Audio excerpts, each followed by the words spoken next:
नमस्कार दोस्तों, स्वागत है आप सभी का आपके अपने YouTube channel GK search engine पर। तो दोस्तों, आज की इस राजस्थान जिला दर्शन की सीरीज में हम बात कर रहे हैं बीकानेर के बारे में। जी हाँ, बीकानेर से जुड़े करंट अफेयर्स, इतिहास, कला, संस्कृति और भूगोल को इस वीडियो में जानेंगे। तो पूरा वीडियो बहुत ध्यान से देखना। वीडियो की जो PDF फाइल है वो आप वीडियो के डिस्क्रिप्शन बॉक्स से डाउनलोड कर सकते हैं। आपके आने वाले सभी एग्ज़ाम की दृष्टि से ये राजस्थान जिला दर्शन की सीरीज़ बेहद ही इम्पोर्टेंट है, क्योंकि इसमें हमने करंट अफेयर्स को भी शामिल किया है। चलिए स्टार्ट करते हैं। सबसे पहले अगर दोस्तों बात की जाए बीकानेर की, तो ये बीकानेर का मैप आप देख सकते हैं। शुभंकर भट्ट होता है बीकानेर का। RJ07 जो बीकानेर का परिवहन कोड है। इसके अलावा जो प्रमुख तहसीलों में लूणकरणसर, डूंगरगढ़, नोखा, बीकानेर, पूगल, कोलायत, छतरगढ़ और खाजूवाला ये प्रमुख तहसील है। तो चलिए स्टार्ट करते हैं सबसे पहले बीकानेर के करंट अफेयर्स से। जो जनवरी से लेकर अब तक बीकानेर के करंट अफेयर्स के क्वेश्चन बने थे उनको हम इस वीडियो में जानेंगे। तो देश का सबसे बड़ा सोलर पार्क है वो बीकानेर के पूगल में बनाया जा रहा है। जी हाँ, बीकानेर के पूगल में देश का सबसे बड़ा सोलर पार्क है वो बन रहा है। 4000 मेगावाट बिजली का यहाँ से उत्पादन संभव हो सकेगा। फिलहाल 2000 मेगावाट और शेष 2000 Rajasthan renewable energy corporation limited की ओर से राजस्थान राज्य विद्युत उत्पादन निगम लिमिटेड के द्वारा इसमें स्थापित किया जा रहा है। तो बीकानेर के पूगल में ये बन रहा है। उसके अलावा एक और क्वेश्चन देखें तो बीकानेर में 6 से लेकर 8 मार्च 2022 तक ऊंट उत्सव का आयोजन किया गया था। जी हाँ, बीकानेर में 6 से लेकर 8 मार्च 2022 तक ऊंट उत्सव है वो आयोजित हुआ था। कोरोना के कारण इसे स्थगित किया गया था। पहले इसका आयोजन है वो 7 से लेकर 9 जनवरी 2022 को होना था। तो 6 मार्च को हेरिटेज वॉक के साथ ऊंट उत्सव की शुरुआत बीकानेर में हुई थी। एक और क्वेश्चन, राजस्थान स्मार्ट सिटी योजना में बीकानेर भी शामिल है। जी हाँ, राजस्थान के 6 शहरों को राजस्थान स्मार्ट सिटी योजना, जिसकी घोषणा बजट में CM अशोक गहलोत ने की थी, 6 शहरों में बीकानेर भी शामिल है, जिसमें जोधपुर, बीकानेर, भरतपुर, अलवर, भीलवाड़ा और चित्तौड़गढ़, इनको स्मार्ट सिटी के तौर पर विकसित किया जाएगा। 1500 करोड़ रुपये इसका लिए बजट है वो रखा गया है। अगला क्वेश्चन है, रंगसूत्र क्राफ्ट्स इंडिया बीकानेर की सुमिता घोष जो नीति आयोग के द्वारा वुमेन ट्रांसफॉर्मिंग इंडिया के रूप में सम्मानित की गई है। जी हाँ, वात्सल्य लिगेसी एजुकेशनल सोसाइटी जयपुर की तो निशा जैन ग्रोवर। इसके अलावा रंगसूत्र क्राफ्ट्स इंडिया बीकानेर की सुस्मिता घोष जो नीति आयोग के द्वारा वुमेन ट्रांसफॉर्मिंग इंडिया के रूप में 75 महिलाओं को सम्मानित किया गया था, जिसमें ये शामिल थी। भारत की स्वतंत्रता के 75 वर्ष मनाने के लिए आज़ादी का अमृत महोत्सव के हिस्से के रूप में 75 महिलाओं को यह पुरस्कार देकर सम्मानित किया था। अगला जो महत्वपूर्ण क्वेश्चन है, राजस्थान सरकार द्वारा राजस्थान में खादी कामगार आर्थिक प्रोत्साहन योजना के तहत बीकानेर संभाग में कातीन एवं बुनकरों को प्रशिक्षित करने के लिए ट्रेनिंग सेंटर शुरू किए जाएंगे। जी हाँ, राजस्थान में खादी कामगार आर्थिक प्रोत्साहन योजना लागू हुई है, जिसमें तकरीबन 20,000 से अधिक खादी कामगार इससे लाभान्वित होंगे और इस वर्ष 18 करोड़ रुपये का इसके लिए बजट रखा गया है। तो इसके लिए कोटा, जोधपुर, भरतपुर और बीकानेर संभाग में कातीन एवं बुनकरों को प्रशिक्षित करने के लिए ट्रेनिंग सेंटर शुरू किए जाएंगे। अगला क्वेश्चन है, बीकानेर से डॉक्टर अशोक धारणिया, जिनको बीकानेर जिले की देशनोक स्थित इनकी उद्योग ब्रज केमिकल एंड मिनरल्स का चयन है वो राजस्थान उद्योग रत्न के लिए किया गया था। जी हाँ, अशोक धारणिया को राजस्थान उद्योग रत्न पुरस्कार दिया गया था। युवा उद्यमी एवं समाज सेवी है जो राजस्थान के बीकानेर से संबंधित है। आपको बता दें कि अशोक धारणिया जो लघु उद्योग को बढ़ावा देने के लिए कार्य करते हुए इनको बेरोजगारों को रोजगार से जोड़ने सहित इन्होंने कई नवाचार किए थे, इसीलिए इन्हें पुरस्कार मिला है। अशोक धारणिया जो बीकानेर जिले के देशनोक में स्थित ब्रज केमिकल एंड मिनरल्स का जो उनका उद्योग है, उनका चयन राजस्थान उद्योग रत्न पुरस्कार के लिए किया गया था। इसमें इनको 1 लाख रुपए की प्रोत्साहन राशि दी गई थी। इसके अलावा एक और क्वेश्चन है, बीकानेर की मोनिका जाट जो 41वीं एशियन ट्रैक साइकिलिंग चैंपियनशिप, जिसमें इन्होंने कांस्य पदक जीता था। जी हाँ, बीकानेर के करमीसर निवासी मोनिका जाट पुत्री धर्माराम जाट ने भारत को साइकिलिंग में पहला कांस्य पदक दिलाने में अहम भूमिका इन्होंने निभाई थी। दिल्ली में 41वीं एशियन ट्रैक साइकिलिंग चैंपियनशिप का आयोजन किया गया था, जिसमें मोनिका ने भारत की टीम की ओर से साइकिलिंग के 4 किलोमीटर पर शूट में भारत का प्रतिनिधित्व करने वाली मोनिका ने देश को कांस्य पदक दिलाकर विश्व में नाम रोशन किया था। उसके अलावा बीकानेर के ग्राम पंचायत मुख्यालय देरादसर और ग्राम सातलेरा में नवीन आयुर्वेद औषधालय खोले जाने के प्रस्ताव को मंजूर किया था। जी हाँ, सीएम अशोक गहलोत ने बीकानेर जिले में ग्राम पंचायत मुख्यालय देरादसर और ग्राम सातलेरा में नवीन आयुर्वेद औषधालय खोले जाने को मंजूरी दी थी। आयुष नीति 2021 में निर्धारित मापदंडों के अनुसार ग्राम पंचायत मुख्यालय पर नवीन आयुर्वेद औषधालय स्थापित किया जाना प्रस्तावित है। इसके माध्यम से लोगों को ग्राम स्तर पर बेहतर चिकित्सा सुविधाएं मिल सकेगी। अगला जो महत्वपूर्ण क्वेश्चन है, बीकानेर में बनेगा देश का सबसे बड़ा बर्ड हाउस। जी हाँ, गुजरात में जो बर्ड हाउस बनाया गया है, जिसे देश का सबसे बड़ा पक्षी घर यानी बर्ड हाउस माना जा रहा है, अब बीकानेर में इससे भी सब बड़ा है वो पक्षी घर बनाने की तैयारी है। जीव जंतु कल्याण बोर्ड की जो राज्य स्तरीय बैठक हुई थी, जिसमें मीटिंग में इस पर सैद्धांतिक सहमति दी गई थी। प्राथमिक तौर पर इसके लिए पब्लिक पार्क या उसके आसपास का कोई स्थान है वो इसमें चिन्हित किया जाएगा। अगला जो महत्वपूर्ण क्वेश्चन है, भारत ओमान संयुक्त सैन्य अभ्यास का जो चौथा संस्करण है अल नजा फोर्ट, जो 1 से लेकर 13 अगस्त 2022 तक बीकानेर में आयोजित हुआ था। जी हाँ, भारत और ओमान की शाही सेना की टुकड़ियों के बीच ये संयुक्त सैन्य अभ्यास, जिसका चौथा संस्करण है अल नजा फोर्ट, ये 1 अगस्त से 13 अगस्त तक बीकानेर जिले के महाजन फील्ड फायरिंग रेंज में विदेशी प्रशिक्षण नोड में आयोजित किया गया था। इसका जो पिछला संस्करण है 12 से 25 मार्च 2019 को ओमान के मस्कट में आयोजित किया गया था।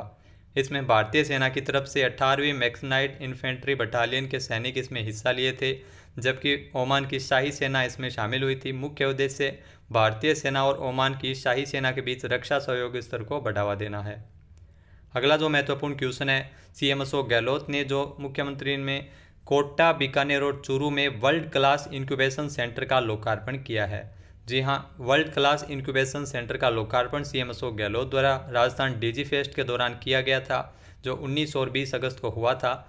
इस इंक्यूबेशन सेंटर की अगर बात की जाए तो इंक्यूबेशन सेंटर एक ऐसा संस्थान होता है जहाँ पर स्टार्टअप को सभी प्रकार की सुविधाएं हैं वो सहयोग मिलता है।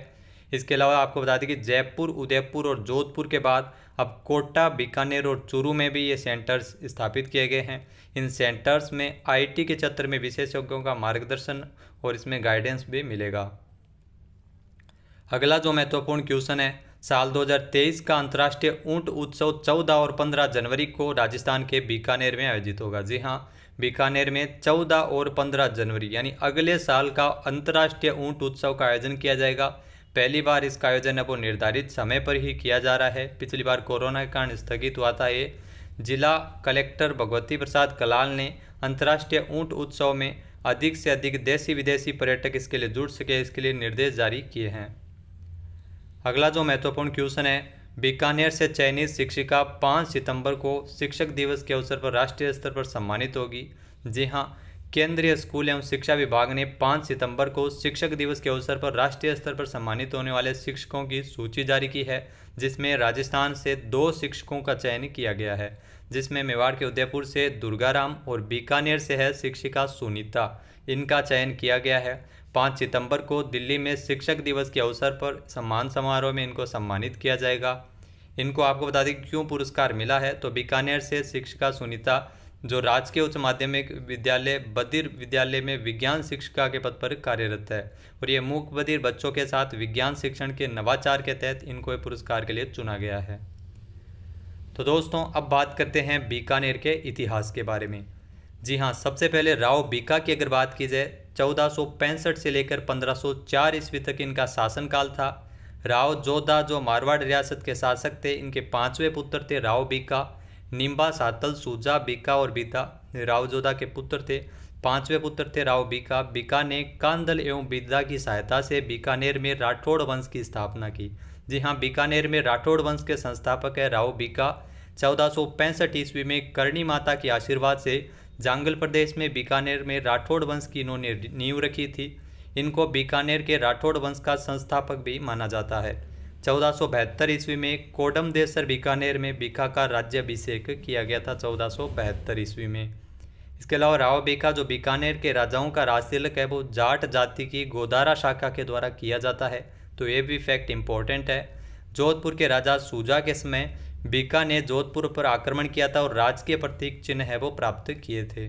बीका ने 12 अप्रैल 1488 को आखा तीज के दिन बीका की गड्डी जो लघु दुर्ग का निर्माण करवाया तथा बीकानेर शहर को बसाया था और बीकानेर को राजधानी भी इन्होंने बनाया था।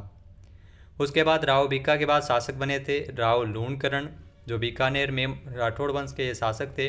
1505 से 1526 ईस्वी तक इनका शासनकाल था। राव बीका के पुत्र थे राव लूणकरण।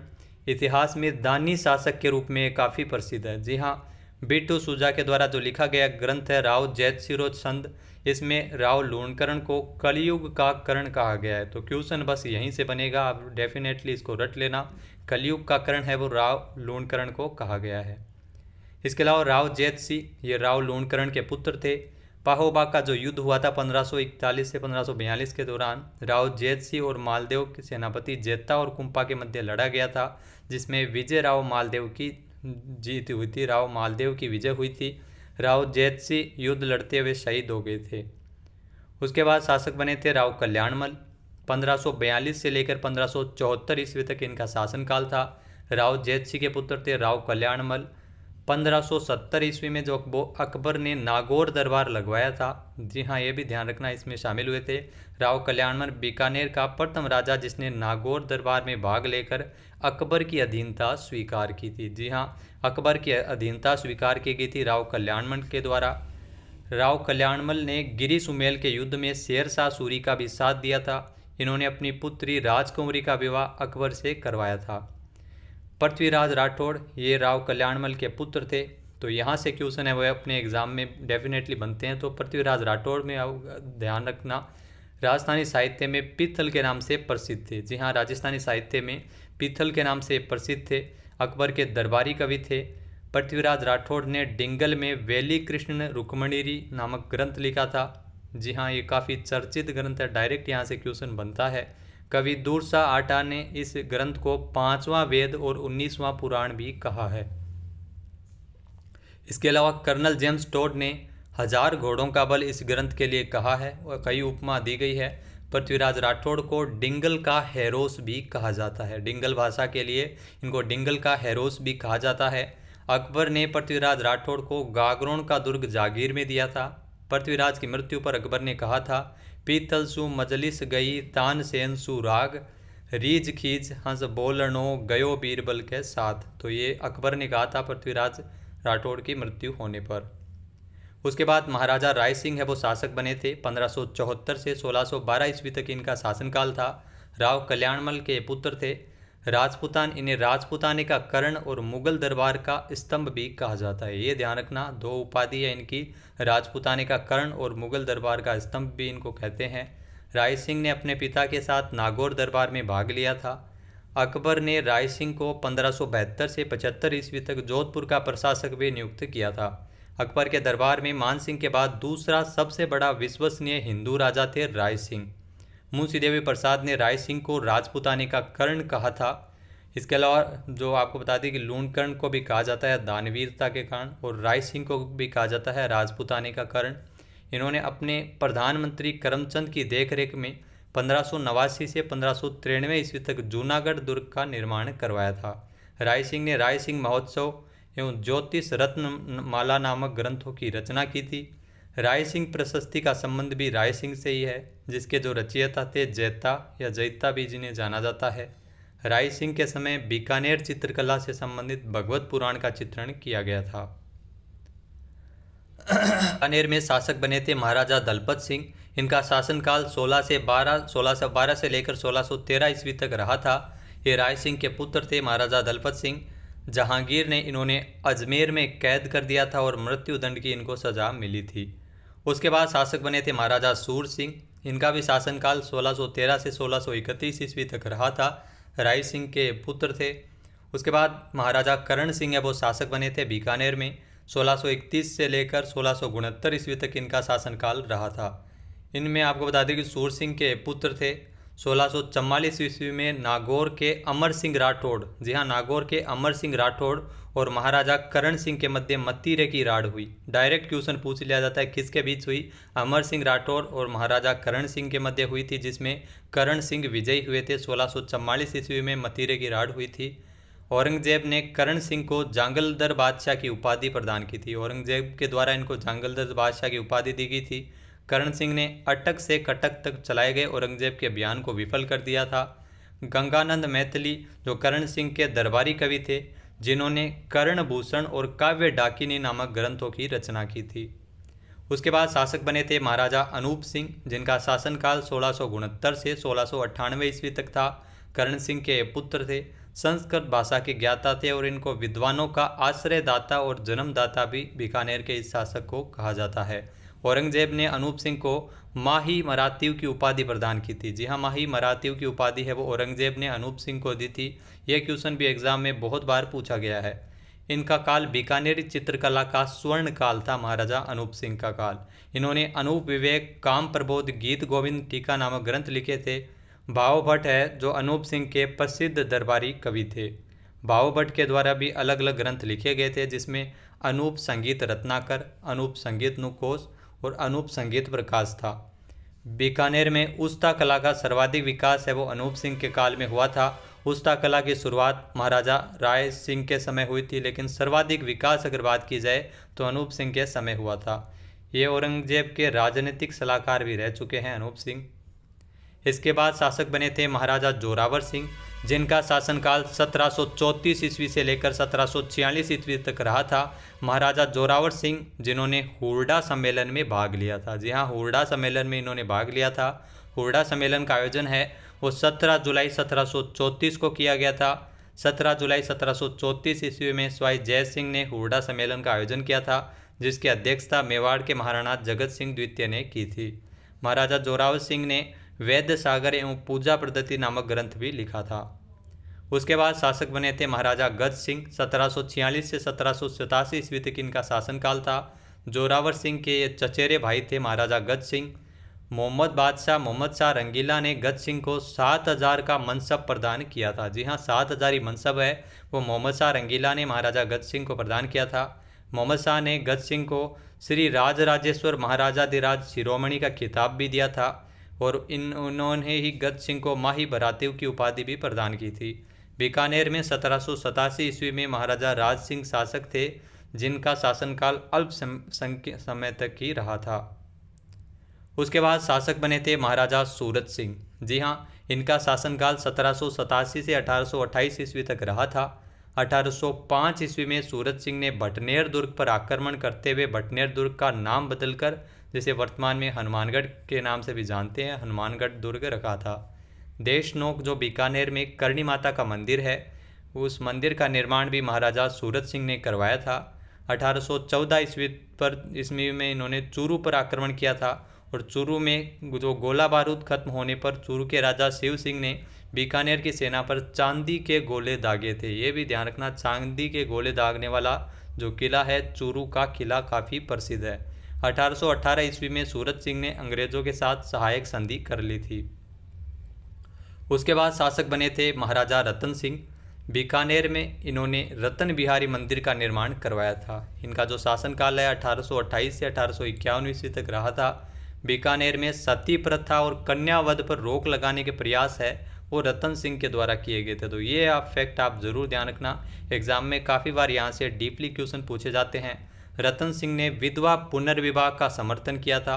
विधवा पुनर्विवाह अधिनियम 1856 ईस्वी में जो ईश्वर चंद्र विद्यासागर के प्रयासों से ही लागू हुआ था। फिर शासक बने थे महाराजा सरदार सिंह। 1851 से 1872 इनका शासनकाल था बीकानेर रियासत में। 1857 की क्रांति के समय ये बीकानेर के महाराजा थे, महाराजा सरदार सिंह। 1857 की क्रांति में सरदार सिंह ने तन मन धन से अंग्रेजों का साथ दिया था। राजपुताने के एकमात्र राजा थे जो अंग्रेजों का साथ देने हेतु सेना लेकर रियासत से बाहर बांडलू, पंजाब और हिसार और हरियाणा तक गए थे। उसके बाद बीकानेर के शासक बने थे महाराजा डूंगर सिंह, जिनका शासनकाल 1872 से 1887 ईस्वी के दौरान रहा था। डूंगर सिंह के समय ही बीकानेर भुजिया प्रसिद्ध हुआ था। जी हाँ, बीकानेरी भुजिया आप सभी को पता होगा, इसके बारे में ज़रूर खाया होगा आपने। तो बीकानेरी भुजिया है वो सर्वाधिक डूंगर सिंह के समय ही प्रसिद्ध हुआ था। बीकानेरी भुजिया मोठ की दाल से बनाया जाता है और डूंगर सिंह के समय 1884-85 ईस्वी में बीकानेर में भूमि बंदोबस्त का कार्य किया गया था। उसके बाद महान शासक थे बीकानेर रियासत के महाराजा गंगा सिंह। इनका जो शासनकाल है 1887 से 1943 ईस्वी तक रहा था। ये डूंगर सिंह के भाई और लाल सिंह के पुत्र थे। 13 वर्ष की आयु में ये बीकानेर के राजा बन गए थे। गंगा सिंह के अल्प वयस्क होने के कारण अंग्रेजों ने रीजेंसी काउंसिल परिषद का गठन किया था, जिसके अध्यक्ष थे कर्नल थार्नटन। गंगा सिंह की अगर बात की जाए तो 1896-97 में इन्होंने गंगा रिसाला, जी हाँ, ऊंट सैनिक दल का गठन किया था। यह भी फैक्ट इंपॉर्टेंट है, काफ़ी बार क्वेश्चन पूछे जाते हैं। 1899 ईस्वी में इन गंगा सिंह के समय ही बीकानेर में छप्पनिया अकाल पड़ा था। 1914 से 18 के बीच लड़े गए प्रथम विश्व युद्ध के समय गंगा सिंह ने अंग्रेजों का साथ दिया था। 1919 ईस्वी में जो वर्साई की संधि हुई थी उसमें भी भाग लेने पेरिस गए थे, फ्रांस गए थे। 1921 में नरेंद्र मंडल के प्रथम चांसलर रहे थे महाराजा गंगा सिंह। 1927 ईस्वी में गंगा सिंह ने गंग नहर का निर्माण करवाया था। एकमात्र राजस्थानी राजा जिन्होंने 3 गोलमेज सम्मेलन में हिस्सा लिया था महाराजा गंगा सिंह ही थे।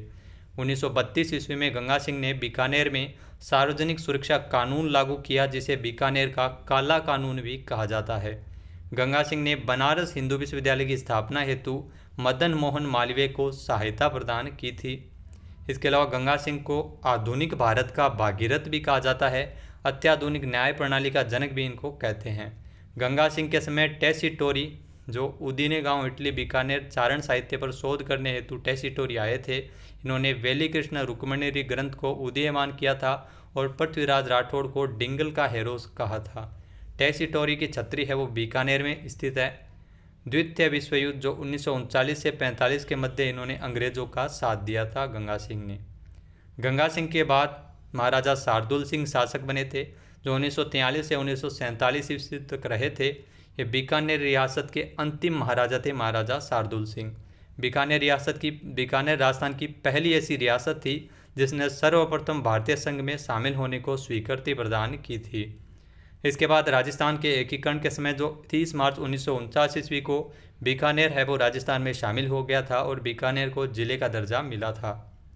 बीकानेर प्रजामंडल की अगर दोस्तों बात की जाए तो 1936 ईस्वी में जो इसके संस्थापक थे बीकानेर प्रजामंडल के मगाराम वैद, काफ़ी बार यहाँ से क्वेश्चन बना है प्रजामंडल से भी। बीकानेर प्रजामंडल की स्थापना लक्ष्मी देवी आचार्य द्वारा 1937 ईस्वी में कोलकाता में की गई थी। उसके बाद अगर दोस्तों बात की जाए बीकानेर की कला और संस्कृति के बारे में, सबसे पहले जूनागढ़ दुर्ग जो बीकानेर में स्थित है उसके बारे में जानते हैं। इस दुर्ग का निर्माण महाराजा राय सिंह के द्वारा 1589 से 1593 ईस्वी तक इसमें निर्माण कार्य चला था। राजस्थान में पहली बार इस दुर्ग में लिफ्ट का प्रयोग किया गया था। जूनागढ़ को राती घाटी दुर्ग और ज़मीन का जेवर भी इसको कहते हैं। इस दुर्ग को जूनागढ़ को रेगिस्तान का सबसे सर्वश्रेष्ठ दुर्ग माना जाता है। जूनागढ़ दुर्ग के सूरज पोल पर जयमल और फत्ता सिसोदिया की हाथी पर सवार मूर्तियां भी स्थापित की गई है। यहीं पर राय सिंह प्रशस्ति भी उत्कीर्ण की गई है। इस दुर्ग में 33 करोड़ देवी देवताओं का मंदिर भी बना हुआ है। जूनागढ़ में अनूप महल, गंगा विलास, हिंडोला झूला भी इसी दुर्ग में स्थित है।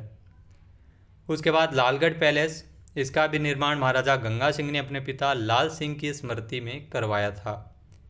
देवी कुंड छतरियाँ, इसमें बीकानेर राज परिवार के सदस्यों की छतरियाँ बनी हुई है इसमें दुर्ग में, जिसमें प्रथम छतरी राव कल्याणमल और अंतिम छतरी महाराजा गंगा सिंह की है।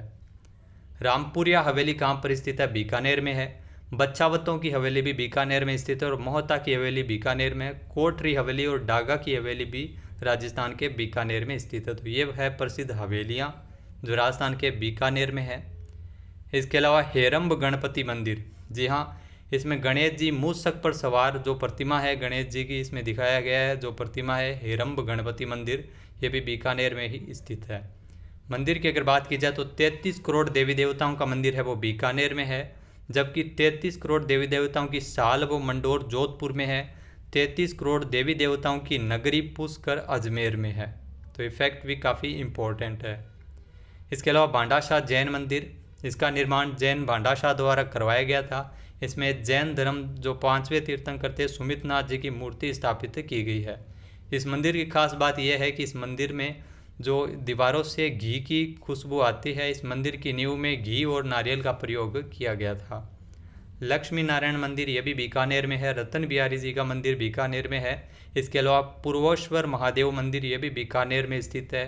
कोडमदेसर भैरव जी मंदिर, ये कोडमदेसर बीकानेर में स्थित है। करणी माता का मंदिर, जी हाँ, ये देशनोक में स्थित है। बीकानेर का जो प्रसिद्ध मंदिर है करणी माता। करणी माता चारण समाज की कुलदेवी है। इनका बचपन का नाम रिद्धिबाई था। बीकानेर के राठौड़ वंश की भी कुलदेवी है करणी माता। चूहों वाली देवी, दाढ़ी मूँछों वाली देवी भी इनको कहा जाता है, डोकरी भी इनको बोला जाता है। करणी माता के मंदिर में सफ़ेद चूहों को काबा कहते हैं। जी हाँ, काफ़ी बार यहाँ से क्वेश्चन बना है। काबा कहा जाता है सफ़ेद चूहों को, जो करणी माता के मंदिर में देखने को मिल जाते हैं। इनके मंदिर में पुजारी को बारीदार और इनके जो वंशज है वो देपावत कहलाते हैं। प्रतीक चिन्ह जो सफ़ेद चील होती है वो प्रतीक चिन्ह होता है करणी माता का। नवरात्रि में करणी माता का भव्य मेला लगता है। करणी माता का जो मंदिर है वो देशनोक बीकानेर में स्थित है। उसके बाद अगर दोस्तों बात की जाए कतरियासर की, जो जसनाथी संप्रदाय की प्रमुख पीठ है कतरियासर में। जसनाथ संप्रदाय की स्थापना संत जसनाथ जी के द्वारा की गई थी। जसनाथ जी का जन्म कतरियासर गांव में हुआ था, जाट परिवार में हुआ था बीकानेर में। जसनाथ जी ने बीकानेर के गोरखमालिया नामक स्थान पर घोर तपस्या की थी और इस संप्रदाय में कुल 36 नियम है। इन नियमों का पालन करने वाले गले में काले रंग का धागा बांधते हैं। सिम्बुदड़ा एवं कोड़ा ग्रंथ में जसनाथ जी के उपदेश दिए हुए हैं। दिल्ली सुल्तान सिकंदर लोदी ने जसनाथ जी को कतरियासर में 500 बीघा जमीन प्रदान की थी। जसनाथ जी संप्रदाय के जो अनुयायी है वो अग्नि नृत्य करते हैं और फतेह फतेह का उनका जय घोष है। तो यहाँ से भी क्वेश्चन डायरेक्ट बना है। बिलो का रणघोष क्या है? फायरे फायरे। इसके अलावा मुकाम तालवा जो नोखा में है बीकानेर में, जहाँ पर बिश्नोई संप्रदाय की प्रमुख पीठ स्थित है। बिश्नोई संप्रदाय के संस्थापक थे संत जाम्बोजी। मुकाम में आश्विन अमावस्या और भाद्रपद अमावस्या को मेला भी भरता है। बिश्नोई संप्रदाय में कुल 29 नियम है, 20+9। समराथल दोरा जहाँ नोखा में स्थित है।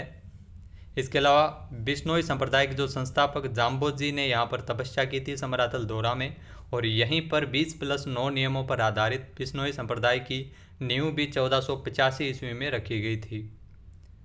इसके अलावा वीर बिग्गा जी, इनका जन्म रेड्डी गांव डूंगरगढ़ बीकानेर में हुआ था। इनका जन्म बिग्गा गांव बीकानेर में, इनका जो मंदिर है वो काफ़ी भव्य बना हुआ है। ये जाखड़ समाज के कुल देवता थे वीर बिग्गा जी। 14 अक्टूबर को इनका मेला भी लगता है। इसके अलावा संत हरिराम दास जी की अगर बात की जाए तो रामस्नेही संप्रदाय से संबंधित है संत हरिराम दास जी। इनकी जो प्रमुख पीठ है सिंहथल बीकानेर में स्थित है। इनके गुरु का नाम जयमल दास जी था और इनकी जो कृति है वो निशानी है, इनकी रचना है।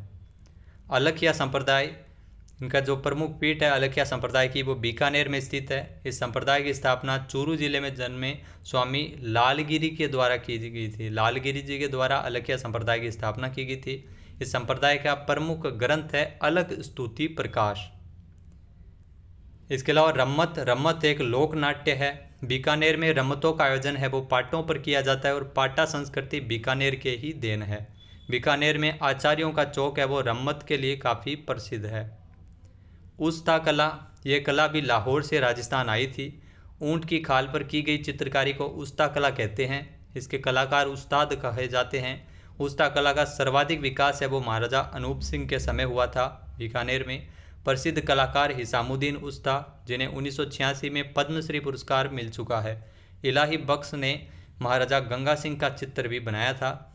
बीकानेर चित्रकला के जो कलाकार चित्र के साथ अपना नाम और तारीख भी लिखते हैं, जो काफ़ी विशेषता है प्रसिद्ध। मथेरना कला, ये बीकानेर की प्रसिद्ध कला है। इसमें मथेरना कलाकारों को महात्मा भी कहते हैं। ये जैन समुदाय से संबंधित है। बीकानेर क्षेत्र में जो की गई धार्मिक चित्रकारी को मथेरना कला कहा जाता है। अल्लाह जिलाबाई, जो राजस्थान की प्रसिद्ध मांड गायिका थी, इनको राजस्थान की मरु कोकिला भी कहते हैं अल्लाह जिलाबाई को। इनका संबंधी भी राजस्थान के बीकानेर से था। भारत की कोकिला किसे कहा जाता है? लता मंगेशकर को। स्वर्ण कोकिला कहते हैं सरोजिनी नायडू को। थार की लता कहते हैं रुक्माबाई को। केसरिया बालम, ये एक सॉन्ग है जो हमारा अल्लाह जिलाबाई द्वारा बीकानेर में इन्होंने ही गाया था, जो राजस्थान का प्रसिद्ध गीत है। आपको पता होगा, केसरिया बालम आओ नी पधारो मारे देश। 1982 ईस्वी को भारत सरकार द्वारा इन्हें पद्मश्री पुरस्कार से नवाजा गया था। 2003 में भारत सरकार ने इनके ऊपर डाक टिकट भी जारी किया था। उसके बाद अगर बात की जाए गौरी बाई की, जो प्रसिद्ध मांड गायिका थी, 1986 में इनको संगीत नाटक अकादमी पुरस्कार को प्रदान किया गया था। सोनती कहाँ है? सोनती बीकानेर में है, जिसे कालीबंगा प्रथम भी कहते हैं। ये हड़प्पाकालीन सभ्यता के स्थल अवशेष यहाँ से मिले थे सोनती में। राजस्थान राज्य अभिलेखागार 1955 ईस्वी में इसकी स्थापना की गई थी। यहाँ पर राज्य के सबसे ज़्यादा पांडुलिपि ग्रंथ है वो रखे गए हैं। इसके अलावा राजस्थानी भाषा संस्कृति अकादमी 1983 में इसकी स्थापना हुई थी। इस अकादमी द्वारा जागती ज्योत पत्रिका का प्रकाशन किया जाता है। हिसामुद्दीन उस्ता, इनका जन्म लूणकरणसर बीकानेर में हुआ था। ये उस्ता कला के प्रसिद्ध कलाकार थे। भारत सरकार ने इन्हें 1986 में पद्मश्री पुरस्कार से नवाजा था। यादवेंद्र चंद्र शर्मा, ये राजस्थानी भाषा के प्रसिद्ध कवि थे। इन्होंने हूँ गोरी किण पीवरी नामक ग्रंथ की रचना की थी। रेखा आचार्य, जो एक प्रसिद्ध पावर लिफ्टिंग खिलाड़ी है। डॉक्टर करणी सिंह, ये प्रसिद्ध निशानेबाज खिलाड़ी है। ये भी राजस्थान के बीकानेर से ही संबंधित है। इसके अलावा राज्यवर्धन सिंह राठौड़ की बात की जाए तो इनका जन्म 29 जनवरी 1970 को जैसलमेर में हुआ था, लेकिन इनका जो कार्य क्षेत्र जिला है वो बीकानेर को माना जाता है। इनके पिता कर्नल लक्ष्मण सिंह राठौड़ और माता श्रीमती मंजू राठौड़ है। राज्यवर्धन सिंह राठौड़ जो प्रसिद्ध निशानेबाज खिलाड़ी रहे हैं भारत के, इन्होंने 2002 में मैनचेस्टर में हुए कॉमनवेल्थ गेम्स में एकल डबल ट्रैप स्पर्धा में स्वर्ण पदक जीता था। इसके अलावा इन्होंने साल 2004 में डबल ट्रैप निशानेबाजी में एथेंस ओलंपिक में रजत पदक भी जीता था। ये प्रथम भारतीय जिन्होंने व्यक्तिगत रजत पदक जीता था। केंद्रीय राज्य मंत्री भी है। सूचना प्रसारण मंत्री का दर्जा इनको मिला है। इसके अलावा कुंवर जसवंत सिंह, जो राजस्थान विधानसभा में प्रथम विपक्ष के नेता भी रहे थे, कुंवर जसवंत सिंह। तो ये थी बीकानेर की कला और संस्कृति। आइए जानते हैं बीकानेर के भूगोल के बारे में। भूगोल की अगर दोस्तों बात की जाए तो बीकानेर का जो शुभंकर है वो भट्ट तीतर है। जी हाँ, ये बीकानेर का शुभंकर है। बीकानेर को ऊन का घर भी कहा जाता है।